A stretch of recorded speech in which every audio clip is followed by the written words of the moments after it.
Hi friends, എന്തൊക്കെയുണ്ട് വിശേഷം? മൗനം സമ്മതം രണ്ടാം ഭാഗത്തിൻ്റെ 370ാമത്തെ എപ്പിസോഡിലേക്ക് എല്ലാവർക്കും സ്വാഗതം. ചാനൽ ഇതുവരെ സബ്സ്ക്രൈബ് ചെയ്ത് കാണാറുണ്ടെങ്കിൽ തീർച്ചയായിട്ടും സബ്സ്ക്രൈബ് ചെയ്യുക, ലൈക്ക് ചെയ്യുക, ഷെയർ ചെയ്യുക, കമൻറ്റ് ചെയ്യുക. അപ്പോൾ വൈകിപ്പിക്കാതെ തന്നെ നമുക്ക് എപ്പിസോഡിലേക്ക് പോയാലോ?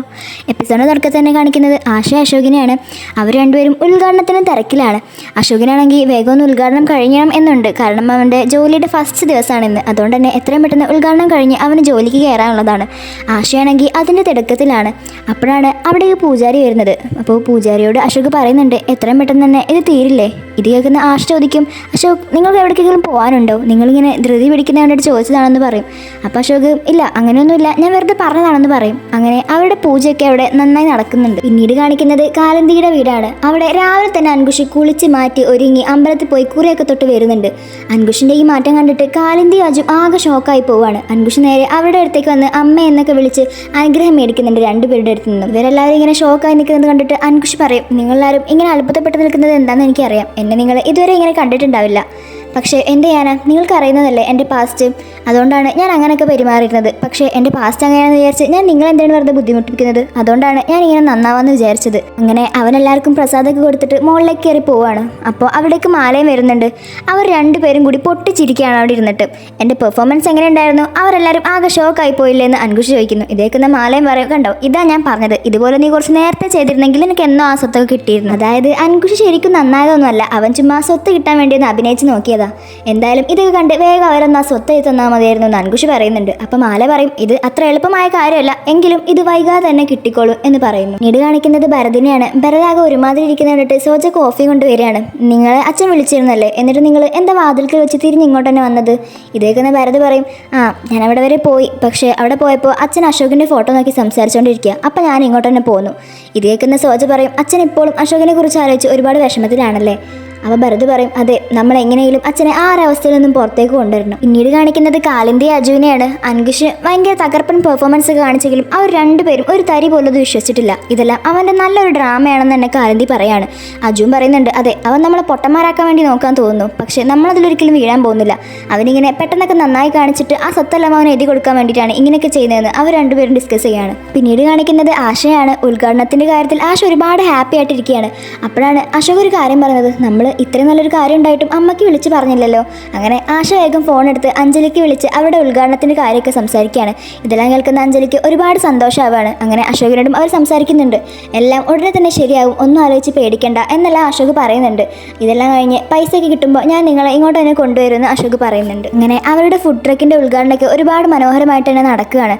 അവരുടെ കടയുടെ പേര് തന്നെ അഞ്ജലിയുടെ പേരിലാണ് തുടങ്ങിയിരിക്കുന്നത്. അങ്ങനെ എല്ലാവർക്കും ഒരുപാട് സന്തോഷത്തോടു കൂടി ആശ എല്ലാവർക്കും പ്രസാദമൊക്കെ കൊടുക്കുന്നുണ്ട്. ഞങ്ങൾ നിന്റെ ഉദ്ഘാടനത്തിനൊന്നും വരാൻ പോകുന്നില്ലെന്ന് പറഞ്ഞിട്ടും അപ്സര അമ്മയെല്ലാം അവിടേക്ക് എത്തിയിട്ടുണ്ടായിരുന്നു. അങ്ങനെ അവരെ കാണുമ്പോൾ അവർക്ക് കൂടി അവൾ മധുരം കൊടുക്കുകയാണ്. പക്ഷേ ഇത് കഴിക്കാൻ സച്ചിന് നല്ല താല്പര്യം ഉണ്ടെങ്കിലും അവരതിന് സമ്മതിക്കുന്നില്ല. മിഠായി ആണെങ്കിൽ ഞങ്ങളുടെ വീട്ടിലുണ്ട്, അതിപ്പോൾ നിന്റെ കൈ കൊണ്ട് കിട്ടേണ്ട ആവശ്യമൊന്നും ഞങ്ങൾക്കില്ലെന്ന് പറയുന്നു. ഇത് കേൾക്കുന്ന ആശ, പ്രസാദം വേണ്ടെങ്കിൽ വേണ്ട, ഞാൻ വേണ്ടവർക്ക് കൊടുത്തോളാം എന്ന് പറഞ്ഞിട്ട് അവിടെ നിൽക്കുന്ന ബാക്കിയുള്ളവർക്കെല്ലാം ആശ പ്രസാദം കൊടുക്കും. ആശയുടെ സന്തോഷമെല്ലാം കാണുമ്പോൾ അശോകിന് ഒരുപാട് സന്തോഷമാകുന്നുണ്ട്. ആശ, എനിക്കും ഒരു ജോലി കിട്ടിയിട്ടുണ്ട്. ഇതെല്ലാം കൂടിയാകുമ്പോൾ നമ്മുടെ ലക്ഷ്യത്തേക്ക് നമുക്ക് പെട്ടെന്ന് തന്നെ എത്താൻ കഴിയുമെന്ന് അശോക് മനസ്സിൽ വിചാരിക്കുന്നുണ്ട്. എങ്കിൽ ഇതെല്ലാം കാണുന്ന അപ്സരയ്ക്കും അമ്മയ്ക്കും നല്ല ദേഷ്യം വരികയാണ്. ആശയുടെ സന്തോഷം കണ്ടിട്ട് അവർ അവിടെ നിന്ന് പോകാൻ നിൽക്കുകയാണ്. എന്തിനാണ് നമ്മൾ ഇവരുടെ സന്തോഷം കണ്ടിങ്ങനെ നിൽക്കാൻ നിൽക്കുന്നത് എന്ന് പറയുമ്പോൾ അപ്സര പറയും, നിങ്ങൾ പേടിക്കണ്ട, ഒരു ഫുഡ് ട്രക്ക് തുടങ്ങുന്നത് അത്ര സിമ്പിളായിട്ടുള്ള കാര്യമൊന്നുമില്ല. ഇവളുടെ കടയ്ക്ക് ആരെങ്കിലും വന്നാലല്ലേ ഇവർക്ക് ഇതിൽ നിന്ന് ലാഭം ഉണ്ടാക്കാൻ പറ്റുള്ളൂ, അതൊന്നും നടക്കാൻ പോകുന്നില്ലെന്ന് അപ്സര പറയുന്നു. പിന്നീട് കാണിക്കുന്നത് അൻകുഷിനെയും മാലയാണ്. അവർ പതിവ് പോലെ തന്നെ പൈസയുടെ കണക്ക് പറഞ്ഞ് വഴക്ക് കൂടുകയാണ്. ഇത് മനഃപൂർവ്വം കാലിൻ്റെയും അജുവിനെയും കേൾപ്പിക്കാൻ വേണ്ടിയിട്ടാണ്. എൻ്റെ കയ്യിൽ ഇപ്പോൾ പൈസ ഇല്ല, ഞാൻ പൈസ ഉണ്ടാകുമ്പോൾ അതെനിക്കെല്ലാം വാങ്ങിത്തരാമെന്ന് പറയാണ്. എങ്കിൽ എനിക്കിപ്പോൾ തന്നെ ഷോപ്പിംഗ് ചെയ്യാൻ പോകണമെന്ന് പറഞ്ഞ് മാലയും വാശി പിടിക്കുകയാണ്. ഞാനൊരു ജോലി തിരഞ്ഞുകൊണ്ടിരിക്കുകയാണ്, അത് കഴിഞ്ഞ് പൈസ കിട്ടുമ്പോൾ ഞാൻ തീർച്ചയായിട്ടും എൻ്റെ ഷോപ്പിങ്ങിന് കൊണ്ടുപോകും, ഇപ്പം എൻ്റെ കയ്യിൽ പൈസ ഇല്ലാത്തതുകൊണ്ടല്ലേ എന്നിങ്ങനെ അൻകുഷ് ഉറക്കെ വിളിച്ച് പറയാണ്. ഇതെല്ലാം കേട്ട് കാലിന്തി അജു അങ്ങോട്ട് വരുന്നുണ്ട്. അജു കാലിന്തിയോട് പറയും, ഇതെല്ലാം അവൻ്റെ വെറും ഡ്രാമ മാത്രമാണ്. ഇതെല്ലാം കേട്ട് നമ്മൾ അവൻ്റെ സ്വത്തൊക്കെ എഴുതി കൊടുക്കുന്ന അവൻ്റെ വിചാരം. എങ്കിൽ അതൊരിക്കലും നടക്കാൻ പോകുന്നില്ല. അവൻ നമ്മൾ രണ്ടുപേരെയും പൊട്ടന്മാരാക്കാൻ നോക്കുകയാണെന്ന് പറഞ്ഞിട്ട് അജു അവിടുന്ന് പോകും. എങ്കിൽ ഇതെല്ലാം അൻകുഷ് കേൾക്കുന്നുണ്ടായിരുന്നു. ഇതേക്കുന്ന അൻകുഷിന് അജുവിനോട് നല്ല ദേഷ്യം വരികയാണ്. ഈ കിളവയെ ഞാൻ ഇന്ന് തീർക്കുമെന്ന് പറഞ്ഞിട്ട് അവൻ അടിയിലേക്ക് ചെല്ലാൻ പോവായിരിക്കും. അപ്പം മാല അവനെ തടയാണ്. നീ എന്താ ഈ ചെയ്യുന്നത്? ഇത്രയും കാണിച്ചു കൂട്ടതൊക്കെ പിന്നെ വെറുതെ ആവും. അവരെന്തേലൊക്കെ പറഞ്ഞോട്ടെ, പക്ഷെ നമ്മൾ ഇതിൽ തന്നെ ഉറച്ചു നിൽക്കണം. ഇങ്ങനെ ഒരുപാട് കാര്യങ്ങളൊക്കെ നമുക്ക് കേൾക്കേണ്ടി വരും. എങ്കിലും നീ നല്ലൊരാളായിട്ട് തന്നെ അവരുടെ മുമ്പിൽ അഭിനയിച്ചേ പറ്റൂ. വൈകാതെ തന്നെ എല്ലാ കാര്യങ്ങളും നിന്റെ കയ്യിൽ തന്നെ വന്ന് കിട്ടും. എൻ്റെ അടുത്ത് വേറൊരു അടിപൊളി പ്ലാൻ കൂടി ഉണ്ടെന്ന് പറഞ്ഞിട്ട് മാല അവളുടെ പ്ലാനെല്ലാം അൻകുഷിനോട് പറയാണ്. പിന്നീട് കാണിക്കുന്നത് ആശയാണ്. അവൾ ഒരുപാട് സന്തോഷത്തോടു കൂടി അവരുടെ ഫുഡിൻ്റെ സാധനങ്ങളുടെ ലിസ്റ്റും അതിൻ്റെ വിലയും ഒക്കെ ഒരു ബോർഡിൽ ഇങ്ങനെ സന്തോഷത്തോടു കൂടി എഴുതി വെക്കുകയാണ്.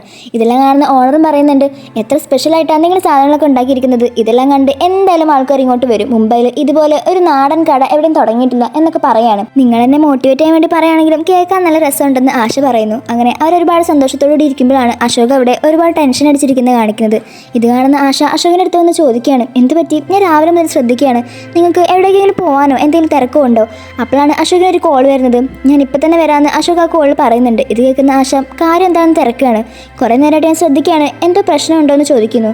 ഇത് കേൾക്കുന്ന അശോക് പറയും, ആശ ഇന്ന് നിൻ്റെ കടയുടെ ഉദ്ഘാടനം ആയതുപോലെ തന്നെ എൻ്റെ ജോലിയുടെ ഫസ്റ്റ് ഡേ ആണ് ഇന്നെന്ന് പറയുന്നു. ഇത് കേൾക്കുന്ന ആശ എന്ത്, നിങ്ങൾക്ക് ജോലി കിട്ടിയെന്ന് ചോദിക്കുന്നു.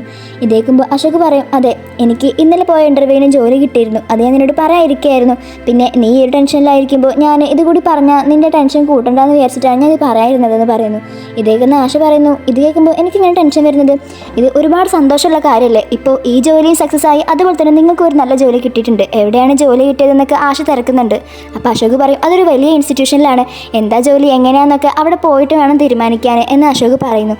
ഇതെല്ലാം കേൾക്കുന്ന ആശയ്ക്ക് നല്ല സന്തോഷമാവാണ്. ഇത് നിങ്ങൾ എന്തുകൊണ്ടാണ് എന്നോട് നേരത്തെ പറയാതിരുന്നത്, എനിക്കിത് ഒരുപാട് സന്തോഷമായി കേട്ടപ്പോൾ എന്ന് പറഞ്ഞ് ആശ അശോകിന് ഓൾ ദി ബെസ്റ്റ് ഒക്കെ പറയുന്നുണ്ട്. അങ്ങനെ ഇതെല്ലാം കേൾക്കുന്ന അശോകിനും ഒരുപാട് സന്തോഷമാവാണ്. കുറച്ച് ടെൻഷൻ ആവുമെന്നാണ് അശോക് വിചാരിച്ചത്, പക്ഷേ ആശയ്ക്ക് ഈ ന്യൂസ് കേട്ടപ്പോൾ ഒരുപാട് സന്തോഷമായതുകൊണ്ട് തന്നെ അശോകിനും ഒരുപാട് ഹാപ്പി ആവാണ്.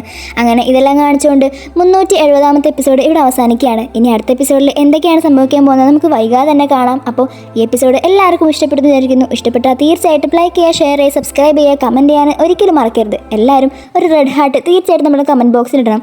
അപ്പോൾ അടുത്ത എപ്പിസോഡിൽ നമ്മൾ വീണ്ടും വരുന്നതായിരിക്കും. അതുവരെ ബൈ.